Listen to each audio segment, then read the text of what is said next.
কেতিয়াবা আমি আমাৰ জীৱনত কিছুমান বস্তু নিবিচাৰাকে কষ্ট নকৰাকে পাই যাওঁ ন? কিন্তু কেতিয়াবা চাবচোন এটা বস্তুৰ পিছত ইমান কষ্ট কৰি লাগি থকাৰ পাছতো আমি সেই বস্তুটো কেতিয়াও নাপাওঁ। এইবোৰ মই কি কৈ আছোঁ আপোনালোকে চাগে বুজি পোৱা নাই।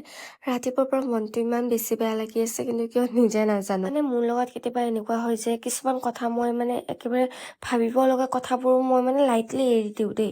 আৰু যিবোৰ কথা মই ভাবি থাকিব নালাগে সেইটো লৈ পেলাই মই ইমানেই অভাৰ থিংকিং কৰোঁ মানে মই বেলেগ এটা জোনত গুচি যাওঁ।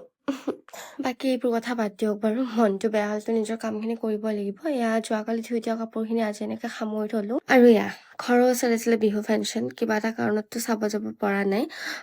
তাতে চাগে হয়তো কণ বাচ্ছা কেইটাখনে জুবিনদাৰ গান গাই আছিলে। মানে ৰ'ব নোৱাৰি ছাতৰ ওপৰত দৌৰ দি পেলাই এনেকে শুনিব গৈছো দেই।